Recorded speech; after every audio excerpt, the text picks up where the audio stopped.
All right, ladies and gentlemen, this is Alex, your toxic dating coach, coming to you from another country.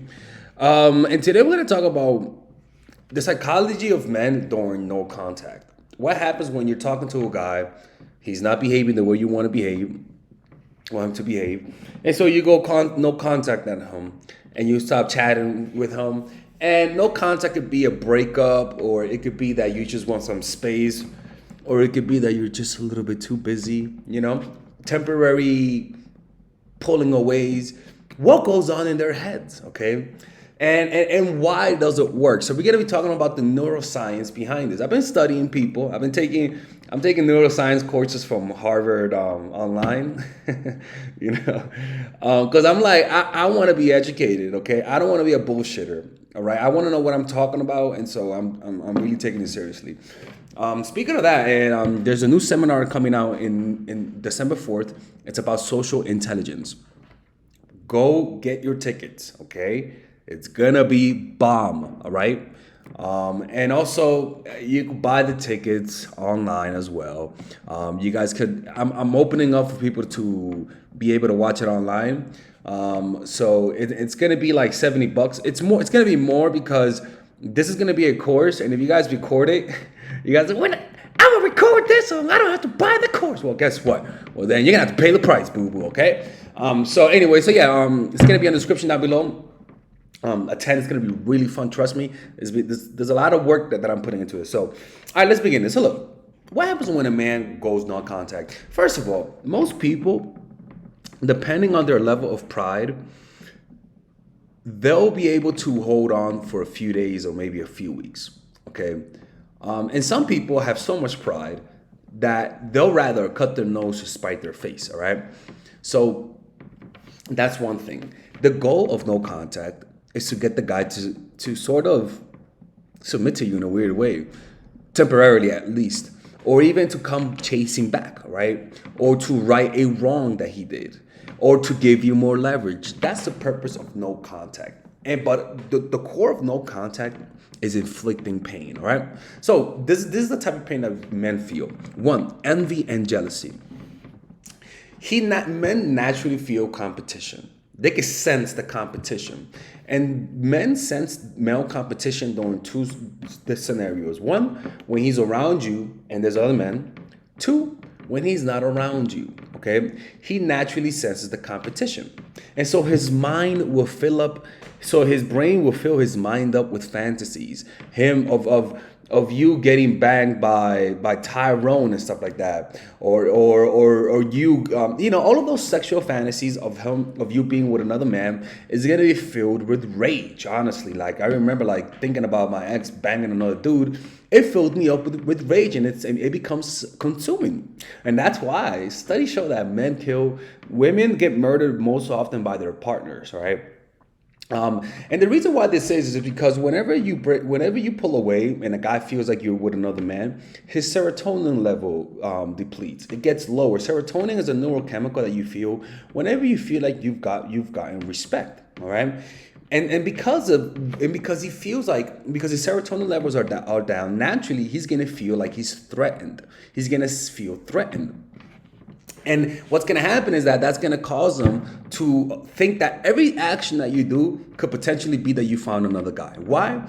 Because the brain has 10 times more neurons to tell your eyes what to see than the neurons in your brains to tell your brain what it's seeing. In other words, it's a lot easier for you to project things and to see things that are not there. And that's why when you like a guy, you value him, all of a sudden you see threats everywhere. All of a sudden, Melissa, who was his best friend, now who's the bitch, right? Now she's a threat, right? Now, all of a sudden, you don't mind girls liking his photo, but once you like him, now you mind fucking Becky from HR liking Tyrone's photos and stuff like that, right? Why? Because now there's a threat, okay?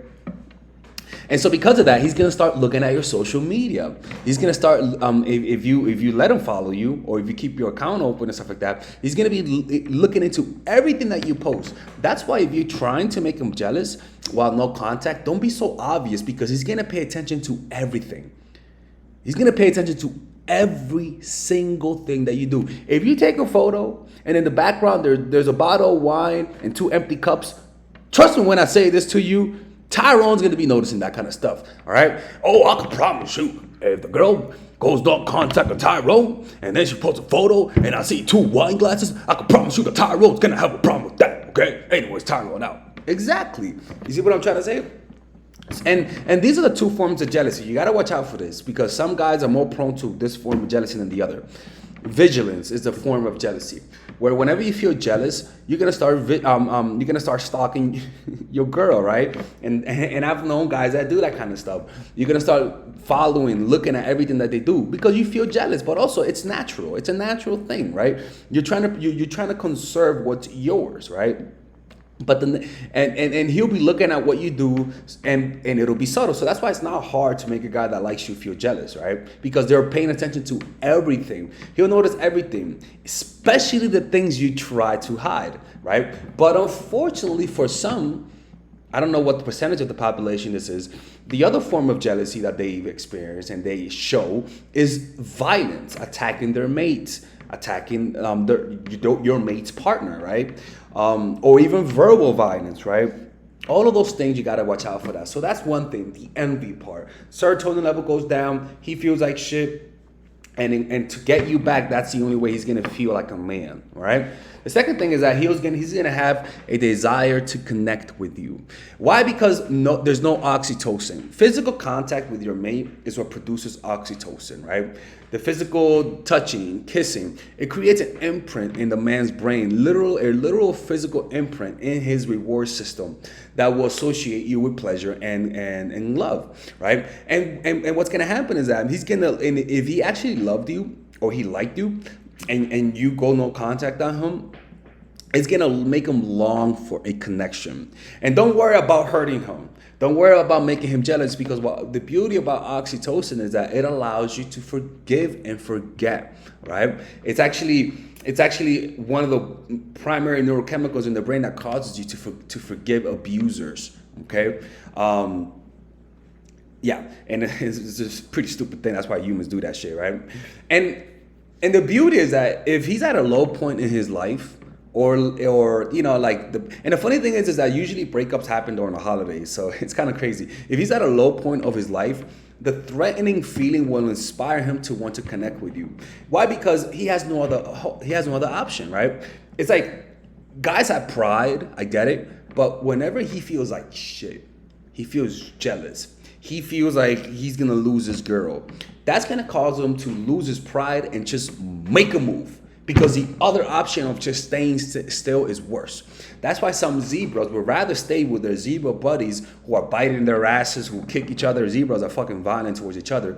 They'd rather stay with them because if they leave the tribe, they're gonna get eaten by hyenas, right? It's the same thing. I'd rather fucking lose my pride and hopefully you could take me back. You see what I'm saying? Right? And that's why exes come back that's why a lot of exes came back during the quarantine, because a lot of them felt like they were at a low point, and in order to feel good, they're going to want to connect, right? Not feeling fulfilled by your lover makes you search, not feeling fulfilled by your life in general makes you search for love, right? And so that search for love is fueled by dopamine, right? Dopamine is what fuels you, because you're going to say, hopefully it'll work. And which goes into the next thing. He will lust after you, right? The hope of having you, the brain is going to because dopamine is not about pleasure, it's about the anticipation, right? And so he's gonna say, man, there has to be hope. Maybe if I call her, maybe if I buy this course. And so what's gonna happen? Dopamine is gonna send dopamine throughout your brain, but it's gonna be fueled with testosterone, right? It's not just gonna be dopamine; it's gonna have testosterone, and so it's gonna be filled with lust and desire for you. Why? Because this is the thing, is that when you're away, the time when a guy wants you most is not when you're there, it's when you're away, right? In fact, studies show that a man's testes, his balls, create more sperm when you're away. Why? Because what the evolutionary reason behind this, let me make sure this shit is recording. I'm like, the evolutionary reason behind this is because it's saying, if you're away, you must be banging some dude. So I'm gonna make sure I make a lot of sperm so that when I shoot my club up inside, right? It'll destroy all of the other sperms from other dudes, and hopefully I can impregnate you. That's what DNA says. It's pretty fucking straight to the point, right? So what happens? So he's gonna want to be with you, right? But deep down, there's a fear that it might not work out. Deep down, he says to himself, this strategy of me calling her or me and all that kind of stuff might not work out. So in those moments of him not being with you and feeling that pain, his cortisol levels will rise, right? And that's gonna cause him, whenever cortisol levels rises, it causes you to pay attention. Why? Because cortisol is the opposite of dopamine. Cortisol says that it's kind of like saying, it's kind of like you're trying to win a championship and you lose a championship, and because you didn't lose a championship and because you lost a championship, rather than feeling dopamine, you feel cortisol, right? So cortisol is the opposite of dopamine, right? But what happens is that cortisol causes you to remember what happened, to remember the events leading up to the rise in cortisol. So, for example, let's just say that that you walked into an empty hallway, right? And you got jumped, right? Boom, you got jumped. You got shit got stolen. Now the next time, now your brain is gonna remember, don't go to an empty place, an empty hallway, because you might get jumped. So now there's cortisol levels. The cortisol is gonna help you remember what led up to getting your ass beat. You see what I'm saying? So it causes self-reflection. It causes you to remember the things you did bad that caused you to go there. And you're going to want to avoid it, because the number one thing about the limbic system is to avoid pain and gain pleasure. That's the number one thing that guides humans, right? So it'll cause them to self-reflect. So after lusting you, not only does it cause a guy to lust after you, it causes a guy to self-reflect. Because the cortisol levels is going to be going wild. It'll communicate pain. It communicates pain and alerts you, the opposite of dopamine. So if the relationship was based on dopamine and not real love, oxytocin, what's funny is that those relationships are actually harder to get over, right? Why? Because dopamine, people who are studies show that people who are very dopamine filled, who live a life based on dopamine and excitement, those people cannot handle high levels of cortisol. They cannot handle it. They don't have the capacity of most people, right? So those people, so it's kind of like, if this was an egoic relationship, if you're being with this guy because it makes you look good in front of others, and all that kind of stuff, you're gonna have a harder time getting over them, because it wasn't really love.